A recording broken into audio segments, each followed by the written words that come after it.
금융당국이 내년 상반기까지 총부채 원리금 상환 비율 DSR을 전 금융권에 도입하는 등 가계대출을 더 조이기로 했습니다.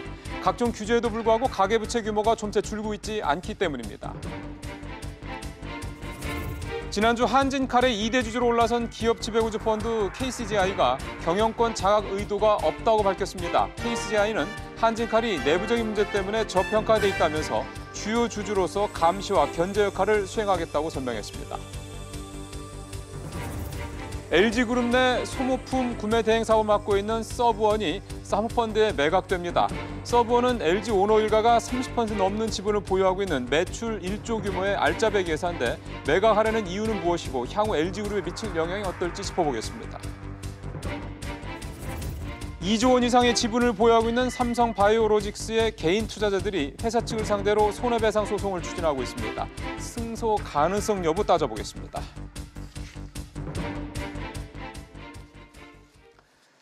금융당국의 은행권 주택담보대출 규제에도 불구하고 가계부채 규모가 좀채 줄지 않고 있습니다. 신용대출을 포함한 기타 대출의 증가세가 심상치 않자 당국이 가계대출 관리 목표를 초과한 금융회사에 대해서 페널티 부과까지 검토하기로 했습니다. 김성현 기자입니다.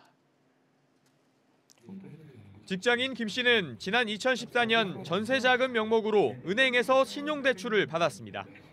김 씨는 지난해에는 집을 구매하기 위해 주택담보대출도 받게 되면서 이자 부담이 상당히 커졌습니다.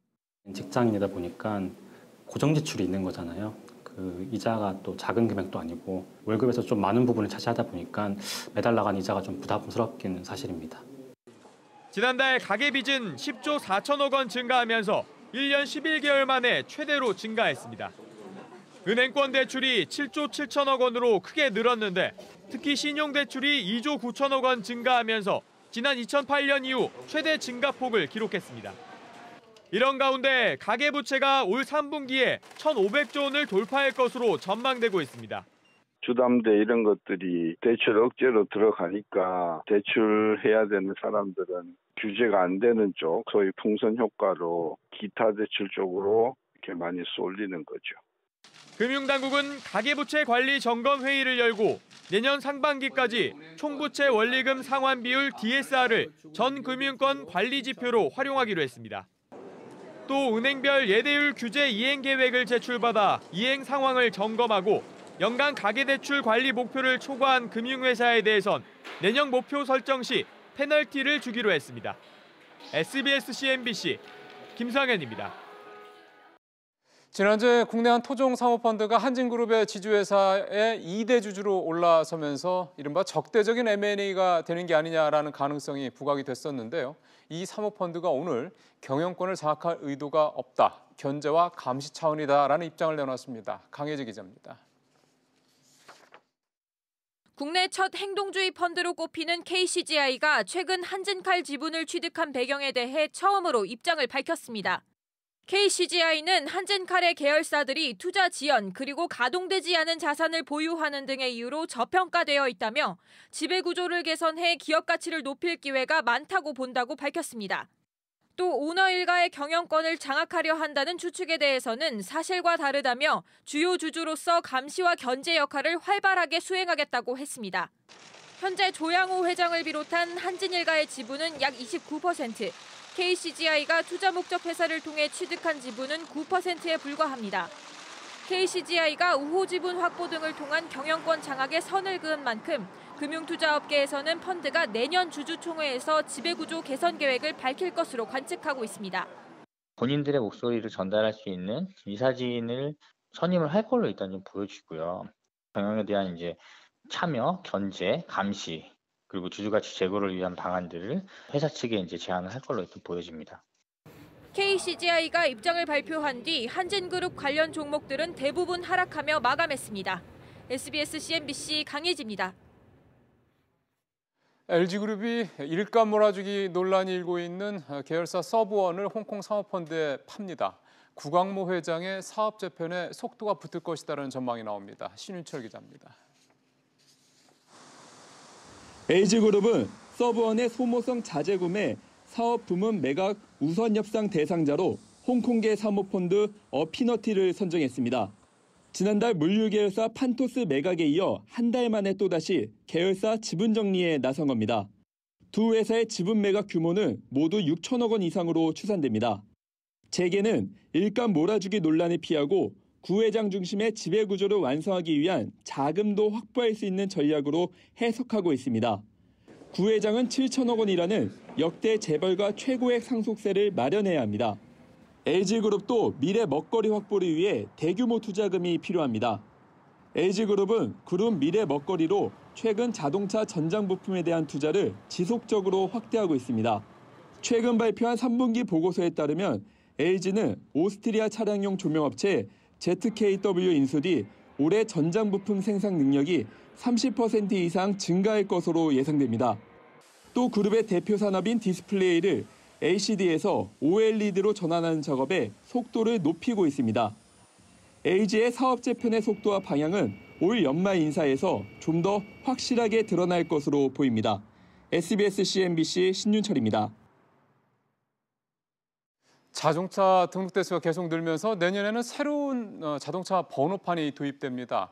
국토교통부가 이에 대해서 설문조사에 나섰는데요. 유럽 차들처럼 번호판에 디자인을 넣을 것인지도 주요 관심사항이라고 합니다. 이광호 기자입니다. 현재 우리나라 자동차 번호판은 앞자리 숫자 2자리와 한글, 그리고 뒷자리 숫자 4자리로 이루어져 있습니다. 번호판에 로고가 디자인돼 있는 유럽이나 미국과 달리 흰색 번호판에 숫자만 기록돼 있습니다. 정부가 새 번호판 체계를 도입하면서 앞자리 숫자 2개를 3개로 늘리기로 했는데 여기에 디자인 요소까지 추가할지 대국민 설문조사에 나섰습니다. 우선 번호판의 좌측과 중앙에 태극마크 등 디자인 요소를 추가하는 방안에 서체를 바꿀지도 조사 대상입니다. 새로운 서체는 글자 끝부분이 뾰족해서 숫자 일부가 가려져도 번호를 판단할 수 있습니다. 문제는 비용입니다.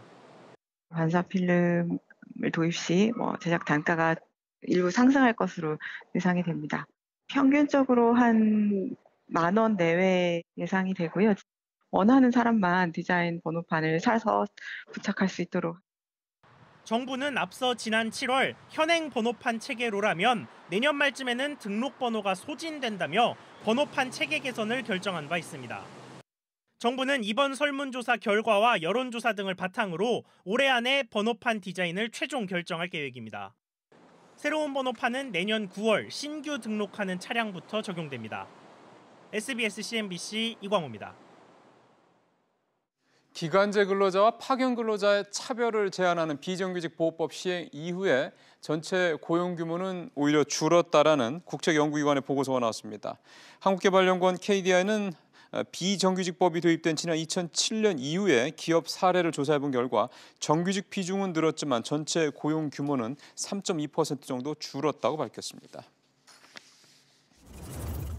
고용노동부가 최근 논란이 되고 있는 탄력 근로자의 단위기간 확대와 관련해서 필요하다는 입장을 강조했습니다.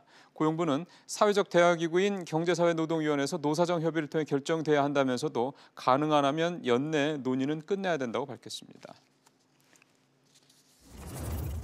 공정거래위원회가 대리점 거래 분야의 업종별 실태조사에 나섭니다. 공정위는 내일부터 다음 달 14일까지 서울과 경기도, 경상남도와 협력해서 식음료와 통신, 의류 업종의 대리점 거래 서면조사를 진행한다고 밝혔습니다.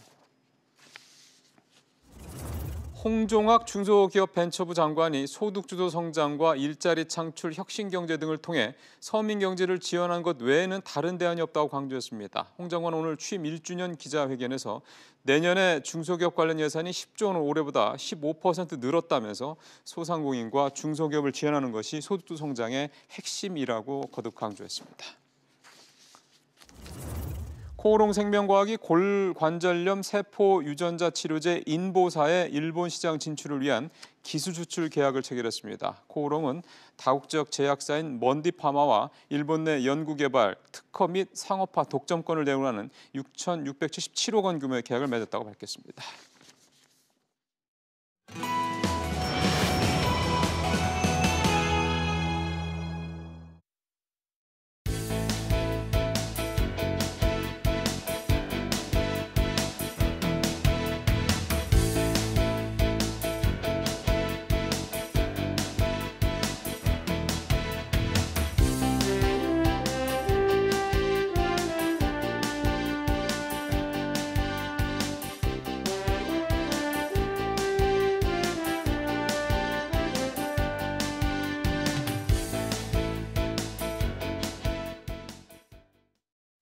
예, LG그룹이 이 그룹 계열사들의 각종 소모품들을 구매 대행해주는 MRO 사업을 하고 있는 자회사죠. 서브원을 외국계 사모펀드에 매각하기로 했습니다.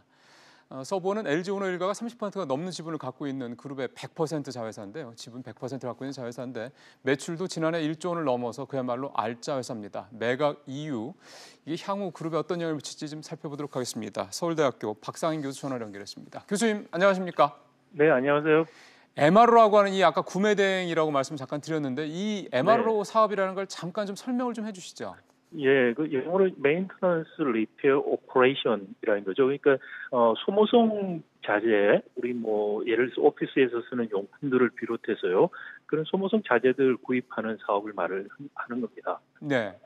근데 이 회사가 매각되는 이유가 일감 몰아주기 논란 때문이다라고 좀 나오고 있거든요. 네. 일감 몰아주기를 그룹에서 얼마나 하길래 이런 얘기가 나오는 거죠? 예, 뭐 사실 MRO 사업이 재벌들이 일감 몰아주기 하는 아주 대표적인 사업이었고요, 최근까지. 네. 그 이번에 공정거래법 전면 개정 중에 하나가 과거에 이제 공정거래법 시행령에 일감 몰아주기 규제에 대해서 총수가 직접 지분으로만 했습니다. 예. 지금 말씀하신 LG 같은 경우에는 주 LG의 총수가 약 3% 정도인데 이게 100% 주 LG 자회사니까 그렇죠. 직접 지분율은 0%입니다. 사실상 지분율이 33%라고 봐야 되는데도 불구하고 직접 지분율 기준으로 봤기 때문에 적용 대상이 아니었습니다. 일감 몰아주기 규제 대상이 아니었는데 이번에 바꾸는 법은 5기업이 적용 대상이면은 그 자회사의 주식이 5기업이 50% 이상 갖고 있으면 역시 적용 대상으로 한다. 이렇게 지금 법을 바꾸고 있기 때문에 네. 새로 법을 바꾸면 일감 몰아주기 규제 대상에 포함될 가능성이 아주 큰 기업이죠. 그러네요. 그러면 말씀하신 대로라면 재벌 대기업들이 이런 MRO 회사를 보통 하나씩 갖고 있는 거 아닌가 싶네요. 지금까지 뭐 대부분 갖고 있었고요. 근데 최근에 이제 MRO 사업을 통한 일감 몰아주기 많이 불거지고 있으니 삼성이나 SK 이런 경우에 좀 협업을 하고 있는 단계고요. 예. 삼성 같은 경우도 이제 매각을 했고 SK 같은 경우는 사회적 기업으로 바꿨고요. 이제 LG가 이번에 다시 지분 한 50% 이상을 50%가 넘으면은 일감 몰아주기 규제 대상이 되니까 그렇죠. 50% 넘은 지분을 외국계 펀드에 지금 매각한다는 계획인 것 같습니다. 근데 왜 이 MRO 계열사들이 이렇게 일감 몰아주기의 네. 대상이 되느냐? 뭔가 구조적으로 그럴 만한 뭔가 좀 이유가 있나 보죠? 네, 뭐 당연히 이제 기업들 보면은 소모성 자재 같은 것들, 뭐 옥시스 용품들 이런 크게 있죠.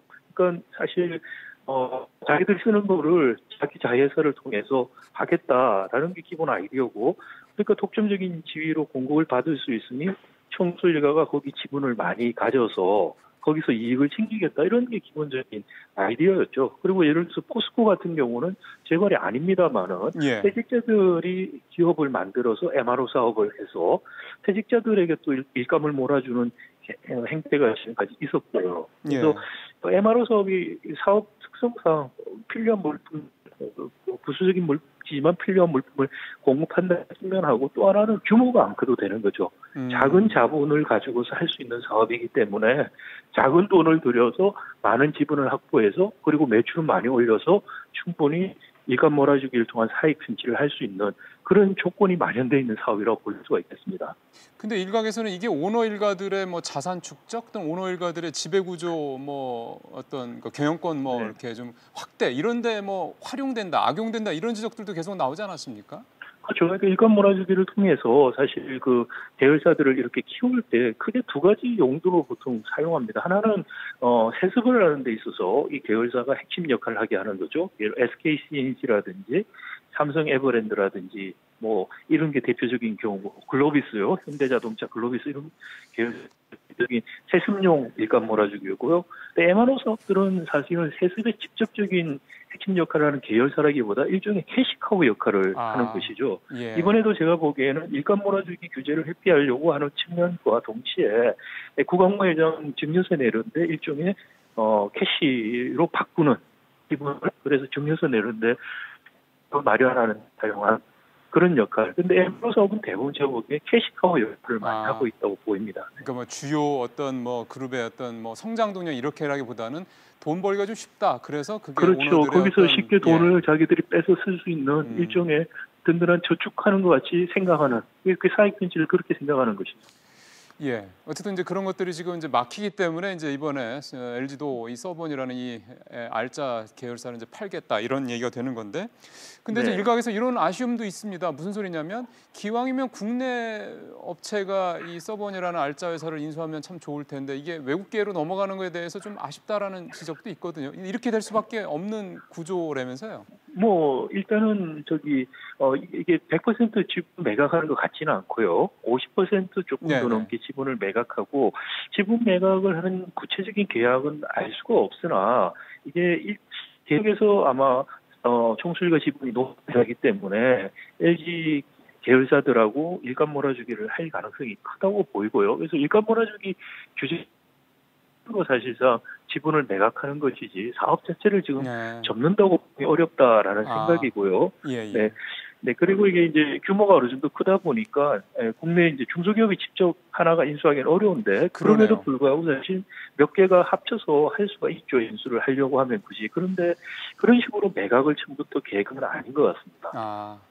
알겠습니다. 교수님 말씀 잘 들었습니다. 네, 감사합니다. 지금까지 서울대 박상현 교수와 LG그룹의 이 MRO 계열사 서번 매각 배경 이게 어떤 의미가 있는지 얘기를 좀 들어봤습니다. 계속해서 좀 바로 물가 얘기 좀 해보겠습니다. 여러분들 잘 아시는 치킨 프랜차이즈 업체죠. BBQ가 일부 치킨 제품들의 가격을 2만 원으로 올렸습니다. 가맹점주들이 좀 제발 올려달라 이렇게 요청이 있어서 그걸 받아들여서 불가피하게 올렸다. 이게 이제 회사 측의 설명이긴 한데요. 뭐 치킨값뿐만이겠습니까? 뭐 잘 아시는 것처럼 요즘에 이런저런 생필품 가격들 뭐 상당히 좀 많이 오르고 있어서 장바구니 물가 부담 더욱 커지고 있습니다. 물가 얘기를 좀 들여다보겠습니다. 오늘 그 녹색 소비자연대 윤영미 공동대표 전화로 연결하겠습니다. 대표님 안녕하세요. 네, 안녕하세요. 예. 치킨값이 또 오르네요. 이제 뭐 치킨값 2만 원 시대인가 봅니다.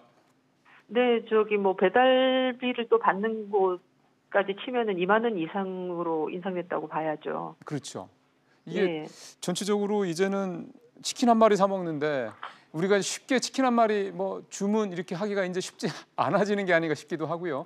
이렇게 되면은 그 상당히 좀 오히려 가맹 점주들 입장에서 봤을 때는 매출이 주는 게 아닌가 이런 걱정도 좀 드네요. 예, 그러니까 이제 서민들의 대표적 먹거리가 치킨인데 이게 10%나 올라가지고 사실 서민들 물가 부담이 굉장히 커지게 됐고요. 가격이 인상되면 사실 가정에서 자녀들 간식으로 치킨 시켜주기도 만만치 않을 것 같은데요.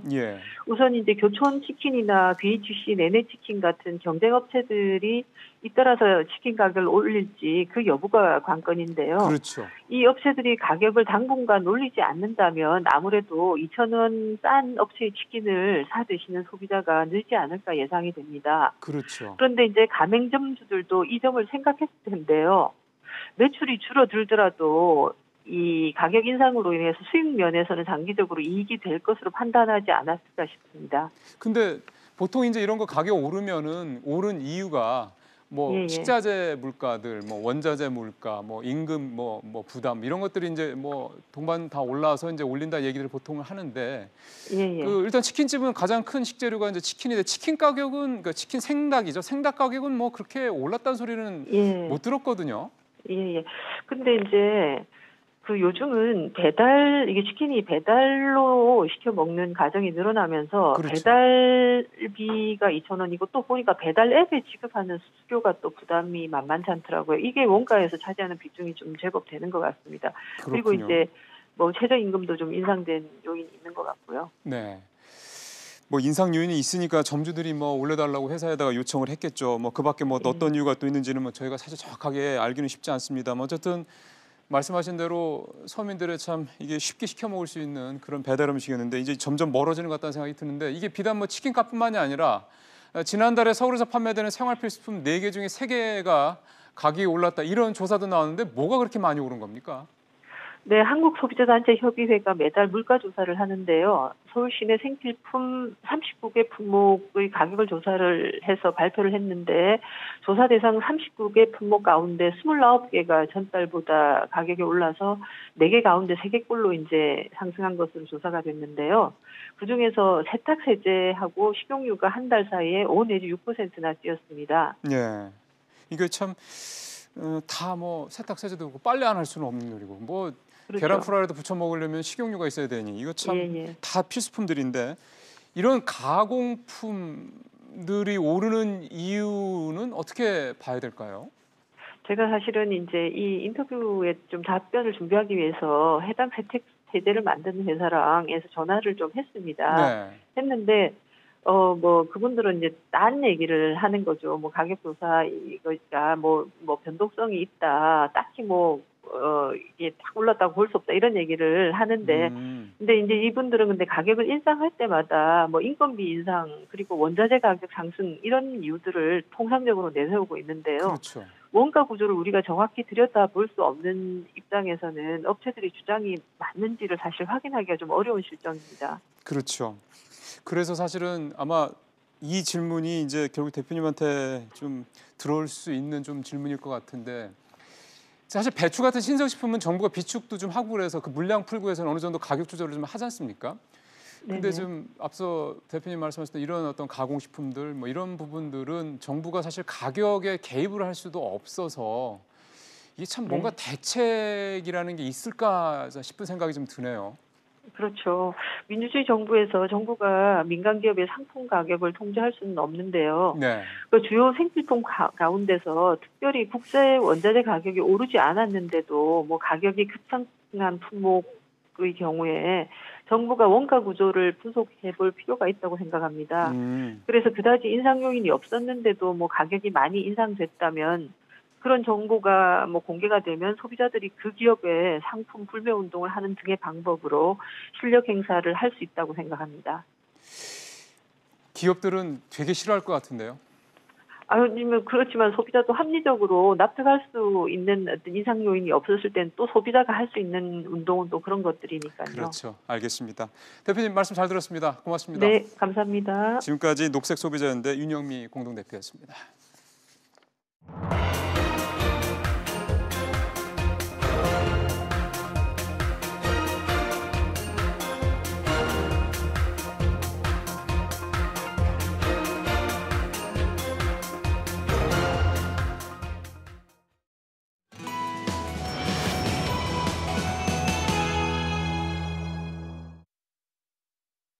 예, 삼바 고의 분식 사태 이제 2라운드로 접어드는 분위기입니다. 감독 당국은 삼바의 모회사인 삼성물산에 대한 특별 감리 여부에 대해서 지금 검토를 하고 있고요.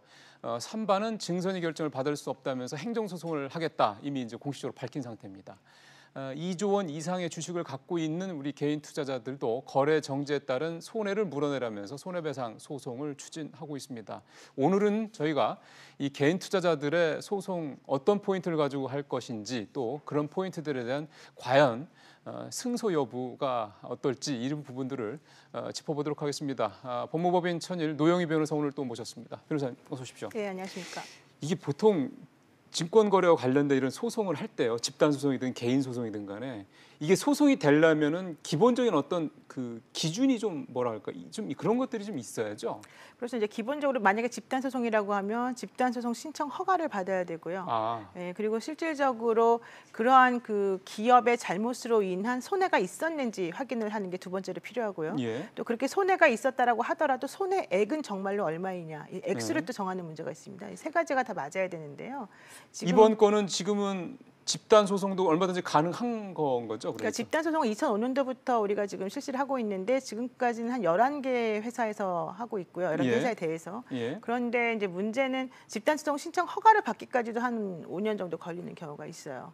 왜냐하면 실제 그게 집단소송 요건이 맞는지 안 맞는지 따지는데 상당히 오래 걸리고 이게 1심에서 우리가 이겼다 하더라도 허가니까 이제 결정이 있는데 이겼다 하더라도 상대방이 또 항고 재항고하고 이렇게 되면 오래 걸릴 거예요. 그것도 법원에서 결정하는 네, 거고요. 그걸 다 대법원이 이제 확정 판결 날 때까지 되니까 힘들고 또 중요한 거는 50명 이상의 이제 피해가 확인이 돼야 되는 거거든요. 근데 이번 뭐 삼성바이오로직스는 당연히 50명 이상은 뭐 당연한 그거야. 거니까 네. 그거는 뭐 특별히 중요한 거 같지는 않은데 문제는 현재 지금 삼성에서 상당히 지금 저항하고 있다는 거죠. 이게 분식회가 아니다라는 식으로. 행정소송 간다고 하고 있고요. 그렇죠. 그렇게 되면 행정소송이 끝날 때까지 또 이게 확인이 안 되는 상황이 있기 때문에 물론 그 소송하고 꼭 기다렸다 해야 되는 건 아니죠. 병행할 수 있지만 그럼에도 불구하고 다른 법원에서 소송이 계류 중이라고 한다면 이쪽 법원에서는 저걸 좀 기다려보자라고 할 수밖에 없거든요. 그러니까 그런 측면에서 좀 오래 걸릴 수밖에 없습니다. 그러면 일단 이번 건이 집단소송의 성사 가능성 여부는 뭐 충분히 있다라고 보는데 그렇죠.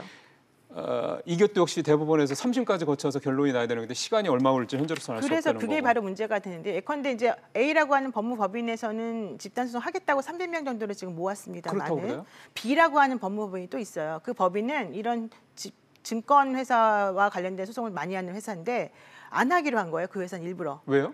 지금 말씀드린 것처럼 실질적으로 이게 손해가 있었는지 입증하기가 매우 어렵고 또 과거의 분식회계로 인한 그런 손해배상에서 승소한 사례하고는 다르다. 왜냐하면 과거 같은 경우 예를 들면 STX라든가 대우해양조선 같은 경우에는 적자인데 흑자인 것처럼 고의로 분식회계를 한 상황이잖아요. 그렇죠. 근데 이번 사건 같은 경우에는 적자 흑자의 문제가 아니라 회계 규칙이나 규정을 바꾼 겁니다. 그렇기 때문에 과연 이것도 분식회계에 속하는지부터 이제 또 따져봐야 될 문제가 생겨요. 그래서 그 소송을 안 하기로 결정한 B 회사는 B 법인은 이거는 좀 이기기 어렵다라는 좀 생각을 해본 것 같아요.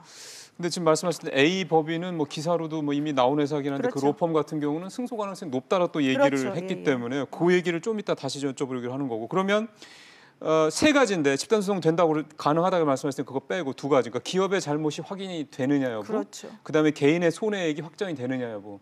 이 두 가지 문제는 지금 상황에서 이게 소송으로 들어갈 수 있을 정도가 됐다고 보세요? 그러니까 소송은 그냥 뭐 본인이 원하면 언제든지 할 수 있죠. 이기냐 지냐의 문제인 것이죠. 그렇죠. 근데 지금 예컨대 이 삼성바이오로직스는 2년 전에 상장이 되느냐 마느냐 가지고 사실은 이 분식회계를 했던 것이었거든요. 근데 그 당시에 한국거래소에서 상장을 해달라고 사실 읍소해서 된 상황이에요. 근데 그때 공모가가 13만 6천 원 정도였는데 주당. 사실은 상장된 다음에 올해 4월 11일인가요? 60만 원까지 갔었어요. 그렇죠. 그러다가 이제 그 분식회계라고 하는 결론이 나니까 그때 33만 원 정도에서 끝이 났는데 지금 거래정지 상태니까. 근데 문제는 그럼 그 중간에 손해가 있었냐는 거예요. 그러니까 상장이 된 때로부터 지금 이제 고의 분식회계라고 하는 결론이 나기 전까지는 13만 원짜리가 사실 60만 원 됐잖아요. 그렇죠. 그러면은 이건 사실은 주주 입장에서 보자면은 혹은 회사 입장에서 보자면은 실질적인 손해라고 보기는 어렵잖아요. 그러면. 여기서 핵심은 뭐냐면은 그럼 더 싸게 살 수 있었는데 비싸게 샀다. 이거밖에 없어요. 손해라고 하는 것이. 그런데 그것을 사실 입증하기가 어렵잖아요. 그렇죠. 그러니까 이런 게 어렵다는 거예요. 주식 거래라는 거는 뭐 그렇게 딱 떨어지는 게 아니니까. 바로 그겁니다. 지금 그 집단 소송을 준비하는 그쪽에서 보면은 거래 정지에 따른 손해 문제도 소송 이유가 된다 이렇게 해서 좀 이제 투자자들하고 좀 논의를 하는 모양인데. 근데 그것도 좀 애매합니다. 거래 정지가 이제 되는 이유가 세 가지 정도가 있어요. 하나는 이제 그 주식의 값을 뭐 오르고 내리게 하는데 변동을 미치는 법규의 위반, 규정을 위반했을 때 우리가 거래 정지를 시킵니다. 그리고 또 하나는 이제 부실 기업인 경우에 거래 정지 시켜요. 그렇죠. 이런 것들이 전부 다 회사와 주주를 보호하기 위한 장치거든요. 그렇죠. 그러면은 나라에서 혹은 뭐 증권거래위원 이런 데에서 금융위에서 거래 정지 시켰다는 것만 가지고 누구에게 손해배상 청구할 수 있느냐 이 문제가 또 하나 생기고요. 그러니까 주주들을 위해서 거래 정지 시킨 건데 그게 주주들한테 손해를 끼친다. 이게 앞뒤가 좀 안 맞는 얘기예요. 그렇게 할 때는 이제 손해배상 청구 소송의 대상이 이제 그 회사가 될 수밖에 없는 거 아니겠습니까? 그런데 지금 이 회사 같은 경우에 거래 정지로 인해서 무조건적으로 우리가 지금 잘못했기 때문에 거래 정지다 이게 아니잖아요. 이건 행정처분이 잘못됐다고 지금 주장하고 있는 거잖아요. 그렇죠. 그렇다라고 하면 그걸 확인하기 전까지는 또 사실은 손해가 아닌 거죠. 그러면 지금 말씀을 정리해 보면. 기본적으로 삼성바이오로직스가 행정소송을 만약에 확실하게 걸고 그 결론이 나오기 전까지는 개인 투자자들이 소송을 해도 결론을 얻기가 참 어렵다. 현재 상황에서는. 그래서 7, 8년은 넘게 걸릴 것이다. 왜냐하면 현재 거의 육심제처럼 운영이 되고 있기 때문에. 그러네요. 집단 소송을 갈 수 있는 여부도 뭐 된다 손 치더라도 시간이 상당히 많이 걸릴 거고.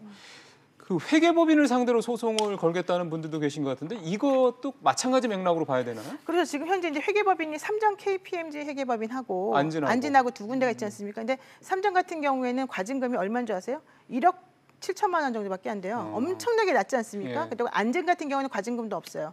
다만 둘 다 5년간 감사를 못하는 거, 3년간 감사 못하는 거 이 정도밖에 안 돼요. 그러면 이게 과연 회계법인이 엄청나게 잘못했다고 볼 수 있겠냐? 또 하나 중요한 건 적자를 흑자로 지금 돌려준 게 아니에요. 이 회계법인은. 그렇죠. 그렇다면 아까 말씀드린 대로 지금 삼성에서 주장하는 것은 국제적인 회계 규칙을 따랐을 뿐이다라고 주장하고 있고 콜옵션 계약 때문에 어쩔 수 없는 부분이 있었다는 주장이거든요.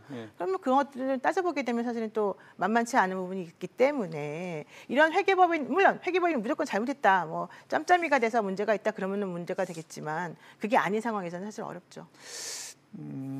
아까 잠깐 STX 조선해양이랑 대우조선해양 네네. 사례를 말씀을 잠깐 하셨는데 그때는 그 사건들 같은 경우 특히 STX 조선해양 같은 경우는 제가 조사를 해보니까 1심에서 4건인가가 소송이 들어갔는데 1심에서 다 있겼다고 그러대요. 아직 네, 1심이긴 그렇습니다. 하지만. 그렇습니다. 그러면 이거는 왜 확실하게 1심에서 승소를 했던 건가요? 그 사람들은 정말 적자를 흑자로 한 게 너무 확실했기 때문에, 그러니까 회계를 일부러 고의 분식 회계한 게 너무 분명했기 때문인 그게 거예요. 분명하기 때문에. 근데 이거는 좀 건이 다르다는 거고요. 알겠습니다. 그 다음에 하나가 사실 이번 일각에서는 아까도 잠깐 그 말씀하셨잖아요. 거래소가 읍소에서 상장을 했다 2016년도에. 또 하나 그 증선위에서도 또 그 상장 규정을 완화시켜줬다는 얘기도 그렇죠, 좀 했고요. 맞습니다. 그럼 그런 얘기들을 보면은 이제 물론 이제 지나고 난 다음에 결과론적인 얘기긴 한데 당국에서 오히려 선발을 도와준 게 아니냐 뭐 이렇게 보는 시각도 있어서 그러면은 정부도 그렇게 도와준 거니 뭐 고의 미필적 고의 비슷하게 해가지고 뭐 책임 있는 게 아니라 정부를 상대로 국가소송을 할 수도 있는 거 아니냐 이렇게 보는 시각도 있더라고요. 그러니까 공무원이나 정부나 이런 쪽이 잘못했다고 해서 손해배상 청구를 할 때는요, 국가나 중과실이 있어야지만 손해배상 청구가 인정이 돼요. 그러니까 우리가 뭔가 일을 잘하려고 했는데 이제 약간의 뭐 과실이 있었다거나 이런 경우 때문에 뭐 손해가 발생했다 하더라도 그거는 어쩔 수 없는 손해이니까 좀 감수해야 된다라고 하는 그런 부분들이 조금 있어요. 그러니까 취지가 좋을 경우에는 내지는 뭐 된다. 이런 정도까지는 누구도 예상하지 못했었던 것이다라든가 그 당시 우리가 가지고 있는 자료는 이게 최선이었다라든가 이런 식으로만 처리가 되면 사실은 손해배상 청구하기가 좀 어렵죠. 그러네요. 인정이 안 됩니다. 잘. 그러면 이제 결론적으로 가서 지금 거래소가 상장 실시 심사 이제 그걸 하고 있는데요. 뭐 어떻게 될지는 모르겠지만은 결론적으로 뭐 시간이 뭐 한 달이 되든 뭐 1년이 걸리든 간 어쨌든 결론적으로 상장 폐지는 하지 않기로 했다. 상장 폐지가 될 만한 사안은 아니다고 판단했다. 이게 딱 결론이 나버리면 사실 이런 소송들이 그동안 진행되고 있다면은 그런 소송들이 어떻게 되는 건가요? 거래가 재개되는 거니까. 그렇다 하더라도 이제 주주 입장에서는 너희들이 이렇게까지 우리를 위기에 빠뜨려가지고 그 상장 폐지가 아닌 쪽으로 결정 날 때까지 뭐 최소한 한 최대 120일 정도 걸리거든요. 그러니까요. 120일 정도 거래를 못하게 하지 않았냐. 그래서 내가 지금 당장 이걸 팔아서 뭘 썼어야 되는데 못했다. 이제 이 정도만 사실 얘기가 되는데요. 그렇다 하더라도 이게 2012년부터 2015년까지의 회계 처리 규정을 위반한 것 때문에 2018년도에 뭔가 이 문제가 있다라고 하는 인과관계를 또 입증해야 되는 부분이 있어요. 쉽지 않네요. 쉽지 않습니다. 그러면 마지막으로 또 오늘 또 이렇게 나오셨으니까 우리 지금 이 관련된 우리 삼박 개인 투자자분들한테 좀 어떻게 했으면 좋을지 혹시 좀 조언을 한 말씀 해주신다면요. 뭐 우선 이제 집단 소송이라고 하는 거는 반드시 내가 거기에 껴야지만 내가 나중에 배상을 받을 수 있는 게 아니에요. 그건 그렇죠. 그러니까 50명 이상의 피해만 인정이 되면 몇 명만 받아도 사실은 다 모든 결과가 나한테 돌아오거든요. 그러니까 지금 당장 너무 우왕좌왕 이렇게 뭐 집단 소송 한다고 여기 신경 쓰실 필요는 좀 없어 보이고 오히려 이제 상장 폐지가 되냐 안 되냐 이런 걸 보고서 조금 중간에 움직이셔도 사실 되지 않을까 생각이 좀 들어요. 그러면 일단은 삼성바이오 행정소송의 결과 그렇죠. 아직 들어가지도 않았지만 어쨌든 그렇죠. 그게 결과 그다음에 상장 실질심사 관련돼서 폐지가 확정될지 안 될지 그걸 근데 보고 아시다시피 지금까지 한 번도 상장 폐지 된 적도 없어요. 그건 맞습니다. 대우조선행도 마찬가지고. 맞습니다. 무려 5조 7천억 원이나 표식회계를 했는데도 불구하고요. 예. 말씀 잘 들었습니다, 변호사님.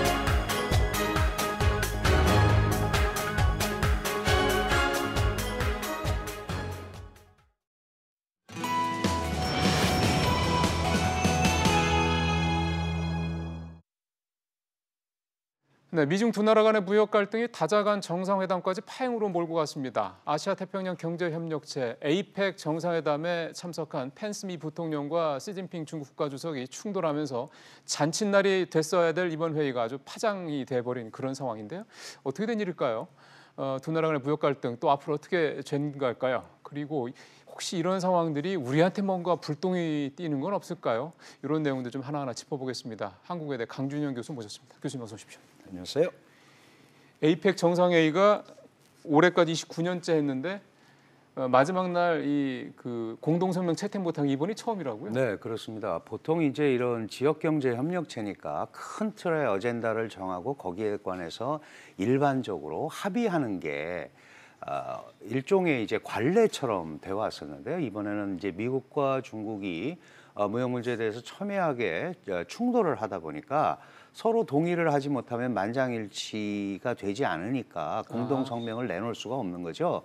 그래서 이번에 이제 파푸아뉴기니아에서 했고 총리 명의의 의장 성명으로 대체가 되는 초유의 사태가 발생을 했습니다.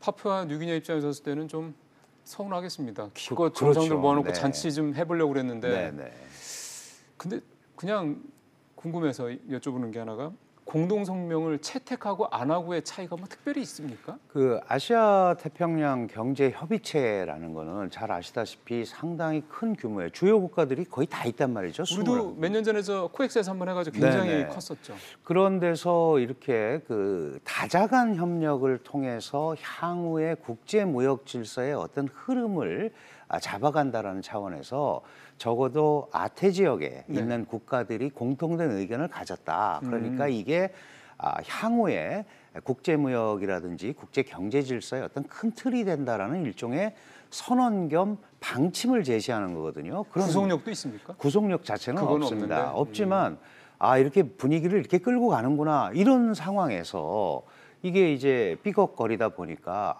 이게 뭔가 이쪽 아시아 태평양 쪽에서는 잘 이게 안 맞아가는구나 이런 이제 그 빈 공간을 줄 수가 있게 되는 거죠. 그렇다면 국제무역에 참여하고 있는 많은 국가들의 심리가 불안해지는 겁니다. 그렇죠. 네. 그러니까 그런 면이 좀 있겠군요. 네. 본격적으로 이번에 왜 이렇게 미중 무역 갈등이 노골화됐는지에 대한 얘기를 지금부터 좀 들어가 볼 텐데요. 저희가 CG 한 장을 준비한 게 있는데 잠깐 볼까요? 이 문장 하나 때문에 이번에 공동성명이 무산됐다고 그러는데 보시는 것처럼 우리는 모든 불공정한 무역 관행 등을 포함해 보호무역주의와 싸우는 데 동의했다. 결론적으로는 중국이 여기에 이 문장을 공동성명에 넣는데 반대를 했다라는 것 때문에 그런데 일단 네. 그거 들어가기 앞서서 저 문장이 의미하는 바가 뭘까요? 불공정한 무역 관행 저 표현은 사실은 다른 나라들한테는 잘 안 쓰고요. 미국이 중국에 대해서 쓰는 표현입니다. 그러니까 이번에만 나온 게 아니고 지금 사실은 이 전체적으로 트럼프 대통령이 경선 과정에서부터 네. 중국이 불공정한 무역 관행을 통해서 돈을 벌고 네. 그 돈을 가지고 군사력에 투사해서 미국의 소위 그동안 누려왔던 그 전략적 이익, 핵심 이익을 침해한다. 그래서 불공정한 무역 관행부터 없애야겠다라는 게 나온 거고요. 실제로 작년에 국가안보보고서, 그다음에 미 행정부가 낸 의회정책 보고서의 제일 첫 마디도 모든 불공정한 무역 관행과 싸우겠다 이런 거거든요. 그러니까 불공정한 무역 관행이라는 거 자체는 정상적으로 투자해서 정상적으로 가격을 받고 정상적인 교역 관계를 통해서 벌어들인 돈이라면 괜찮은데 중국은 지적재산권을 절취하고 예. 그다음에 환율 조작을 통해서 잉여로 떨어진 돈 가치를 실제로는 보조금처럼 국유 기업에 제공을 함으로써 가격 경쟁력을 갖는다는 거죠. 이런 것들, 그다음에 중국만의 비관세 장벽들을 이용하고 예. 그다음에 뭐 기업이 들어오면 기술 이전하라고 그러고 그렇죠. 네, 이런 것들을 가지고 물건을 만들어서 팔기 때문에, 그리고 미국은 거기에 당했다 지금까지. 네. 그래서 더 이상 당하지 않겠다라는 거고, 그래서 이제 그런 차원에서 불공정한 무역 관행이고 보호무역주의는 지금 중국이 미국을 비판하는 그렇죠. 겁니다. 그런데 미국 우선주의 이퀄 보호무역주의 이렇게 얘기를 하는데, 이번에 이제 그 마이크 펜스 부통령이 미국 우선주의가 꼭 보호주 무역주의인 거는 아니다. 동맹도 같이 가고 그렇죠, 여러 나라랑 그렇죠. 같이 가는 거다. 그러니까 그 부분에 대해서 서로 의견이 안 맞은 거죠. 그러네요. 그러니까 그 빠지고 결국은 타협을 보지 못한 겁니다. 근데 재밌는 거는요. 이 문장에 그러니까 넣는 거에 21개국 중에서 중국 빼고 20개 나라가 다 동의를 했다고 그러더라고요. 그렇습니다. 그 얘기를 뒤집어 놓고 얘기하면은 이 20개 나라는 다 중국이 불공정 무역한다라고 본다라는 실제로 거잖아요. 예, 그렇게 하고 있죠. 예, 트럼프도 보호무역주의를 한다고 걱정들을 하고 트럼프의 관행의 새로운 기준에 대해서 많은 반발을 하지만 그동안 중국의 급속한 부상을 이끌어왔던 소위 메이드 인 차이나 세계의 공장으로서의 중국이 가져왔었던 제조업 경쟁력, 그게 상당히 거기에 의해서 많은 국가들의 제조업이 미국만 그런 게 아니고 사실 좀 와해된 국가도 있고 그렇거든요. 그러니까 이 손해를 봤다 이거군요. 예, 이 기회에 일부 국가들은 미국의 대중 공격이 국제무역 질서를 건전하게 하는데 도움이 될 수도 있겠다. 예. 잘못된 중국의 관행을 조금 바로잡을 수도 있겠다. 이런 생각을 하고 있는 겁니다. 그러니까 지금 말씀하신 대로 21개 나라 중에 20개 나라가 그러면 한번 무역적인 차원에서는 한번 해보자. 우리는 뭐 대놓고 성명을 지지하지는 못하지만 미국의 그런 방침에 대해서 일부 긍정적인 표현을 하고 있는 거죠. 사실은 우리도 피해자 아닙니까? 그렇습니다. 저희 뭐 오죽하면 사드 트라우마라는 말까지 네. 신조어까지 생길 정도로. 그래서 사실은 그 20개 나라 중에 하나가 이제 우리나라인데 저는 문득 이게 이제 트라우마가 될 것 같은 생각이 드는데요. 저거 덜썩 해놓고 나서 나중에 또 중국이 너 지난번에 거기 찬성했지 너 뭐 이렇게 해가지고 뭔가 또 우리한테 압박을 하는 새로운 어떤 게 되는 게 아니라 그런 걱정까지 들더라고요. 네, 실제로 이제 그게 트라우마가 될 수가 있는데 지금 이제 중국이 그렇게 하기에는 너무 코너로 많이 몰려 있습니다. 그래요? 이번에 마이크 펜스가 얘기한 게 이제 무역에 관한 문제가 하나 있고 그다음에 1대1로 분야가 있거든요. 1대1로가 차관을 제공해 주는 척하면서 결국 그 차관을 제때 갚지 못하면 경영권까지 받아오는 소위 그 일종의 다른 의미의 근린 궁핍화 정책이거든요. 예. 그런데 결국은 주변 국가와 시진핑 주석이 얘기하듯이 세계적인 1대1로가 공영의 원칙이 되려면 주변 국가하고 잘 지내야 됩니다. 그런데 계속 주변 국가들을 압박을 하게 되면 소위 그 중국의 새로운 확장 전략이라고 할 수 있는 1대1로 정책을 제대로 펼칠 수가 없거든요. 그렇죠. 사실은 잘 생각을 해보시면 우리 사드가 봉합이 됐네 안 됐네 그러고 계속 사드 얘기하지만 중국이 최근 들어서 여행객도 일부 풀고 그렇대요. 예, 그다음에 이제 학술계 교류도 조금씩 시작을 하고 있습니다. 그래요? 예, 그런 제스처는 사실 미국과 1대1로 보호무역 대 자유무역으로 싸우기가 너무 힘든 거죠. 우리도 그렇게 보면 중국의 중요한 무역 파트너거든요. 그럼요. 우리도 4위, 중국에서 볼 때 4위의 예. 무역 파트너이기 때문에 뭔가 이런 쪽으로는 조금 방향을 잡아서 자신의 흐름을 가지고 가려고 그러는 중국의 노력이 좀 있습니다. 이게 무슨 말씀이냐 하면 원래 시진핑 주석은 보호무역 대 자유무역으로 싸우고 자유무역의 수호자 역할을 하고 싶어 했어요. 그렇죠. 그게 부각되고 싶었죠. 다른 나라들이 다 들어와라. 그런데 이번에 의장성명 이런 공동성명 채택에서도 나타나듯이 많은 국가들이 여전히 중국에 대해서 의심의 눈초리를 보내고 있다. 그렇다면 주변 국가들을 계속 압박을 하는 것은 소위 중국의 대미 전략에 있어서 무역 전략에 있어서 도움이 되지 않을 거기 때문에 그렇게 주변 국가들을 몰아치지 못합니다. 그리고 중국하고 일본이 며칠 전에 아베 총리하고 손을 잡고 무역을 강화하기로 하고 투자를 강화하기로 하고 한 것도 결국은 경제 면에서는 사실은 그렇죠. 이 싱가포르도 조어도 분쟁을 하면서도 뭔가 새로운 블록을 만들어 가야겠다라는 중국의 딜레마가 숨어 있는 거다. 그렇게 본다면 다시 그와 같은 행동을 하는 것은 중국한테 유리하지 않다라는 걸 잘 알 겁니다. 네. 그러면 이제 숲속에서 좀 나와서 숲 전체를 좀 봐야 될 것 같은데요.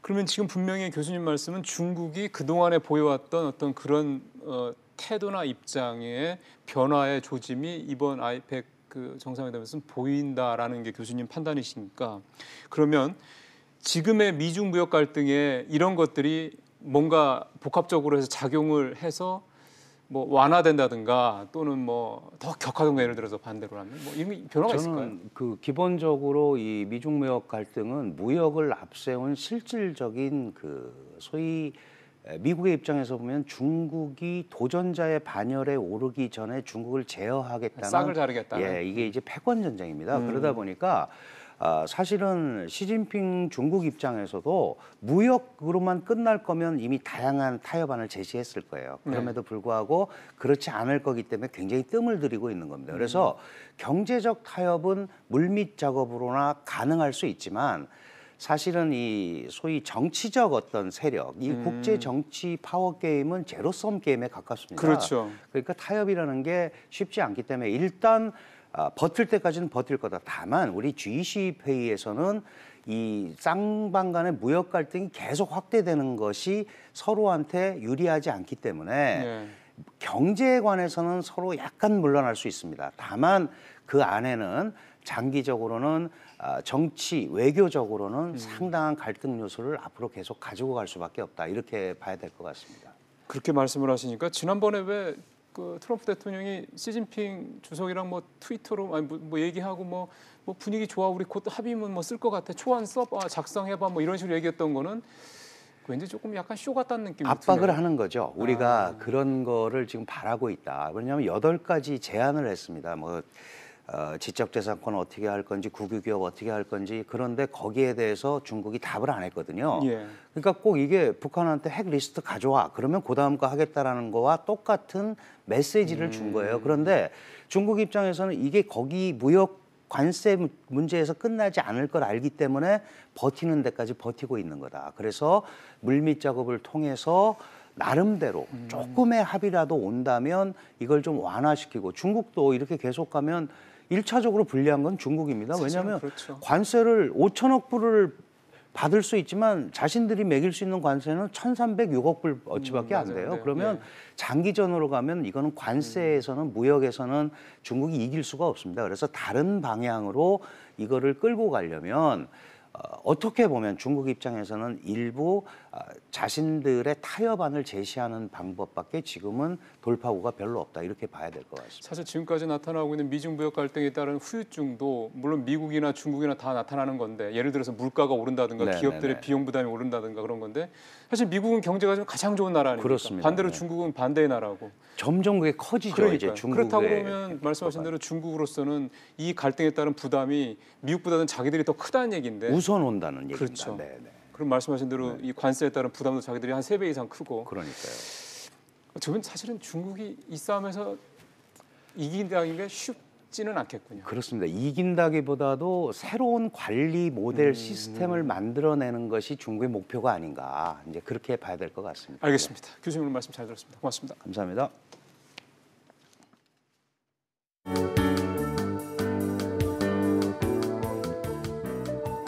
안녕하세요. K웨더 라이프스타일 예보 최수입니다. 내일 미세먼지로 인해 날씨가 좋다고 말하긴 어렵겠습니다. 국내 대기 오염물질이 정체하면서 환경부 기준으로 미세먼지 농도 한때 나쁨 단계까지 올라가겠고요. 세계보건기구 기준으로는 나쁨 단계를 보이겠습니다. 마스크를 잘 챙기셔야겠습니다. 다행히 하늘은 고기압 가장자리에서 대체로 구름 많겠고요. 서울, 경기, 강원, 영서로는 밤부터 점차 흐려지겠습니다. 중부지방 대체로 구름 많겠고 아침 기온 서울 1도 등으로 춥겠습니다. 여기에 미세먼지도 짙겠습니다. 동해안 지방으로도 비 소식은 없는데요. 다만 미세먼지 농도가 높겠습니다. 남부지방 구름 많겠고 대부분 아침 기온 5도 안팎이 예상됩니다. 여기에 미세먼지 농도도 높겠습니다. 전해상에 비 소식도 없고 물결도 낮게 일겠습니다. 모레 수요일에는 전국에 비가 내리겠고 남부지방은 목요일까지도 비가 이어지겠습니다. 비가 지나고 난 뒤 금요일에는 대부분 지방의 아침 기온이 영하권으로 떨어지면서 무척 추워질 것으로 보여 추위 대비 단단히 하셔야겠습니다. 날씨였습니다. 예, 걱정 많이 했던 미중 무역 갈등이 경제적인 측면에서만큼은 조금 완화될 수 있는 여지가 있다라는 앞서 우리 한국외대 강준영 교수님 말씀을 듣고요. 그다음에 최근에 조금씩 뭐 중국과의 어떤 사드 보복이 좀 풀리고 있다는 말씀도 좀 들었는데요. 근데 아마 사드 이전의 상황까지 100% 회복은 안 되겠죠. 그런 기대감을 갖고 기다린다면 아마 그 과정이 더 힘들 것 같습니다. 오히려 바뀐 상황을 좀 더 받아들이고 그에 맞게 변화를 주는 게 오히려 더 나은 방식이 아닐까 그런 생각이 좀 드는군요. 비즈플러스 마치겠습니다. 고맙습니다.